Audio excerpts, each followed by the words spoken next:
Bien, bonjour à toutes, bonjour à tous. C'est effectivement à moi que revient l'honneur de vous accueillir, Monsieur le Ministre. Alors avec vous, c'est un ministre avec une ascension fulgurante que nous recevons ce matin. J'ai entendu dire que le gouverneur de la Banque de France vous avait promis un grand avenir, puisqu'il avait dit que vous seriez le premier ministre franco-allemand.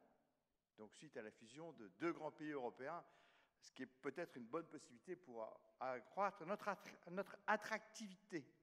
Alors, vous appartenez à cette nouvelle génération de ministres, propulsés à des postes importants, avant leur 40e anniversaire, et vous êtes partie aussi de ces hommes politiques conscients de la nécessité de vraies réformes pour notre pays.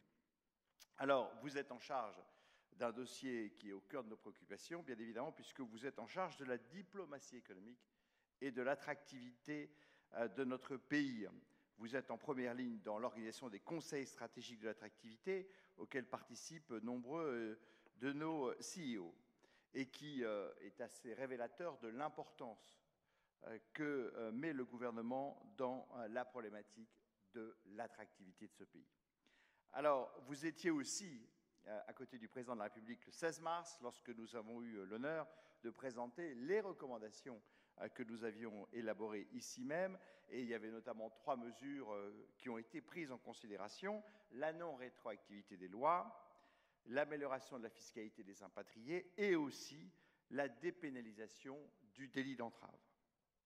Voilà, donc vous allez ce matin devant les ambassadeurs de la France dresser le bilan des mesures du gouvernement en matière d'attractivité, nous dire quels sont les atouts que nous devrions mieux valoriser, les handicaps qu'il faut encore et toujours lever et les défis qui nous restent à relever. Alors, ces défis, nous les partageons.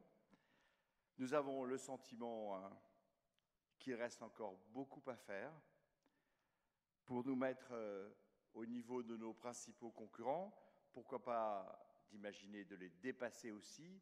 La France en a les atouts et les moyens. Et que, bien évidemment, ce n'est pas le temps de faire une pause, mais au contraire, c'est le moment d'amplifier nos actions, d'accélérer le rythme. Monsieur le ministre, je vous laisse la parole.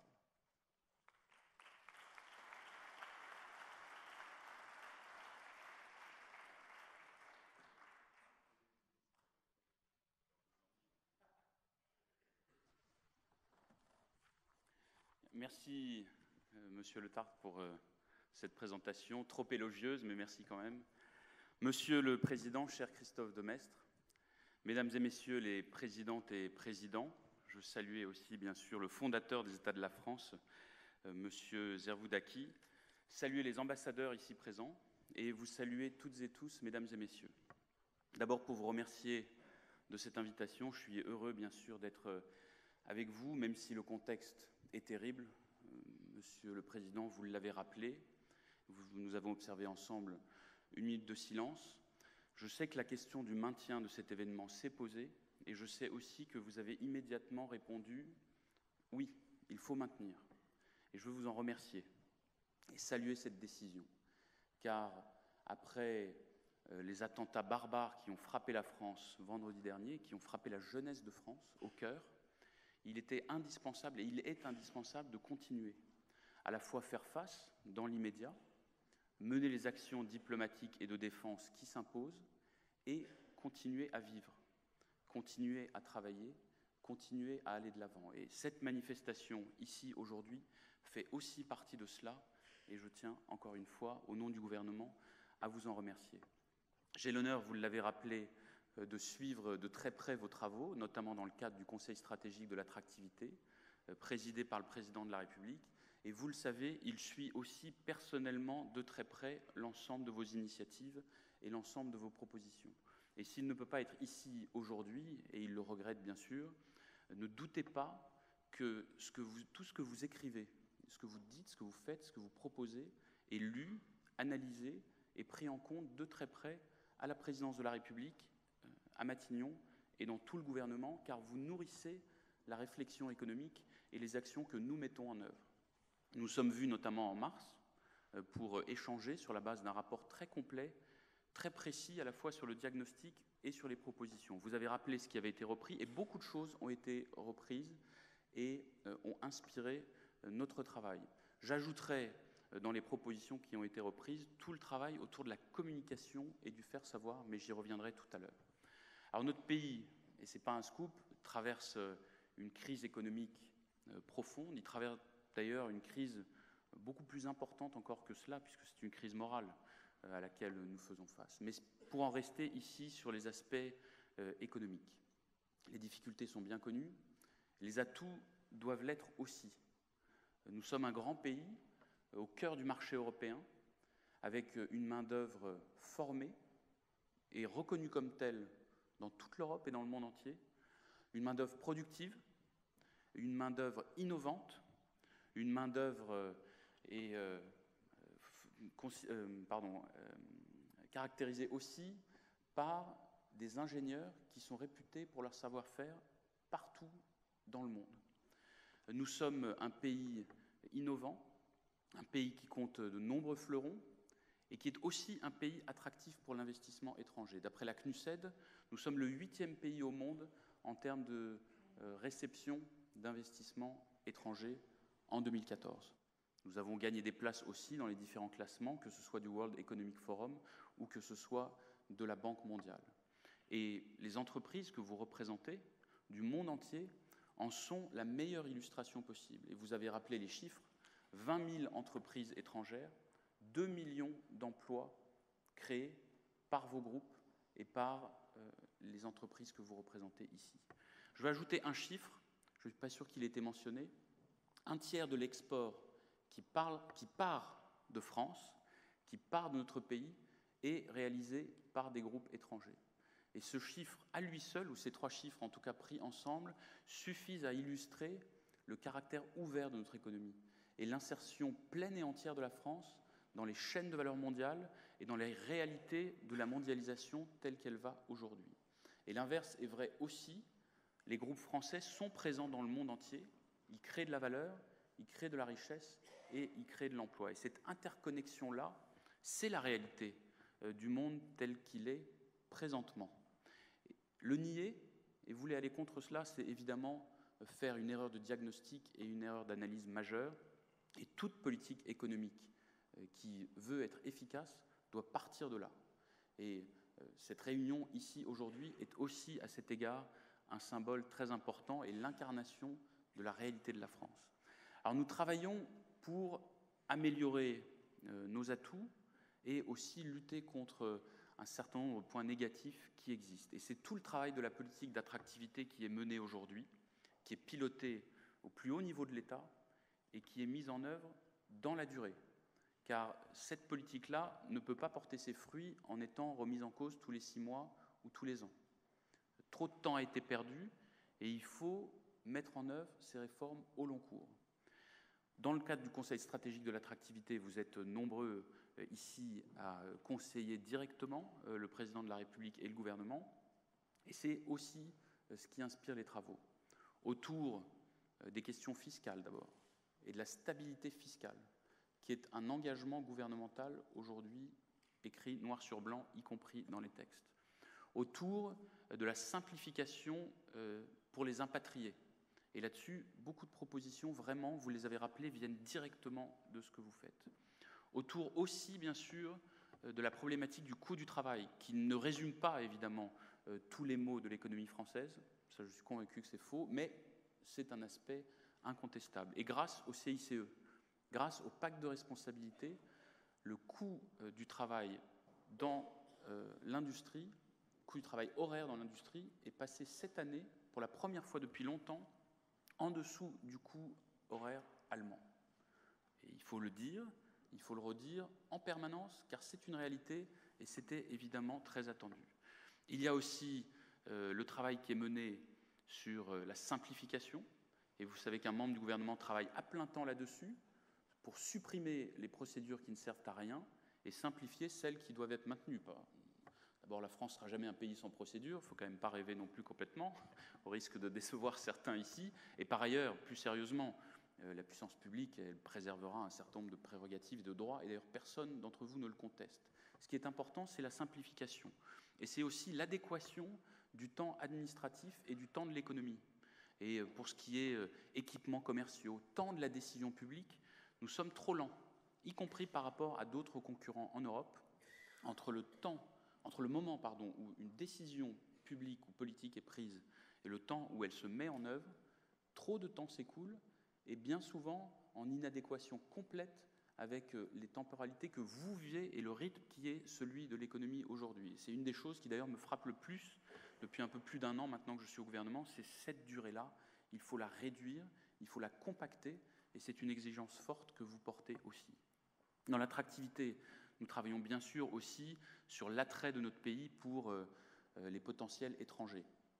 C'est vrai pour les aspects de fiscalité, c'est vrai aussi plus généralement pour l'accueil. Et dans cet aspect-là, il y a une mesure très importante qui vient d'être votée par le Parlement, qui est le passeport talent pour les étrangers qui arrivent dans notre pays.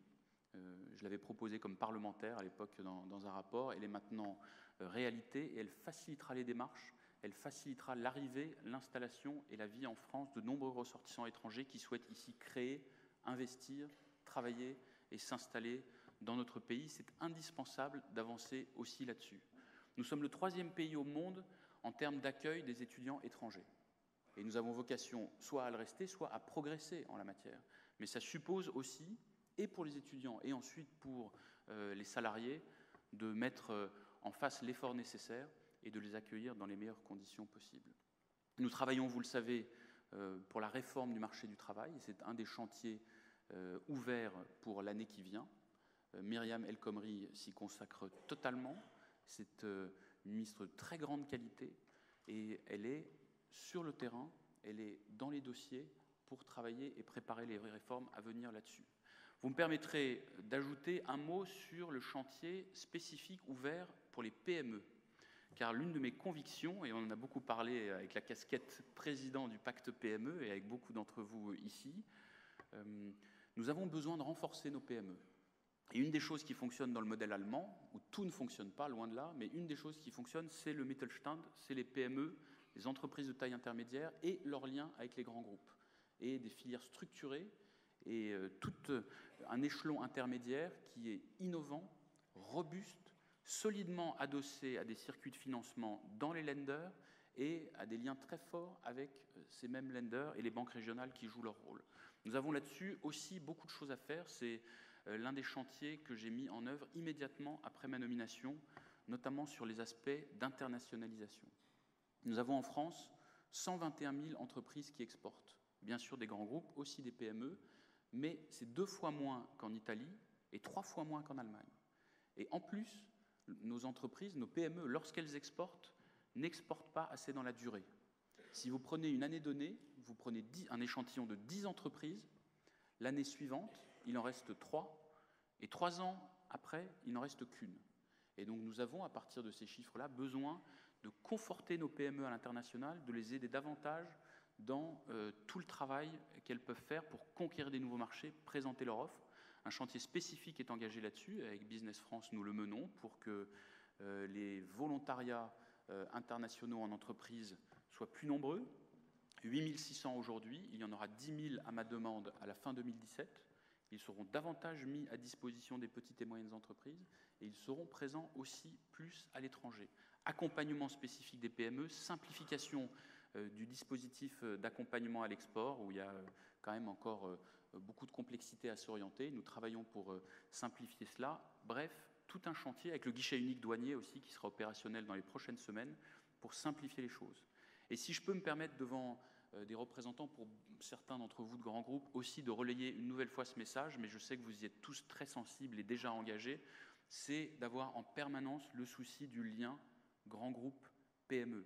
Je parle sous le contrôle de Christophe Demestre, mais c'est indispensable. La résilience d'une économie, sa force, sa capacité à résister aux crises, vient aussi de la capacité à construire cet échelon intermédiaire qui constitue la réalité de l'économie dans nos territoires, la réalité de nos régions et aussi souvent la réalité des créations d'emplois. Et donc merci à toutes celles et tous ceux d'entre vous qui sont déjà engagés dans des opérations de portage, dans des opérations de structuration de filières. Et le ministre de l'économie vous dira tout à l'heure ce que fait le gouvernement sur cet aspect-là des choses aussi, puisque nous travaillons évidemment ensemble.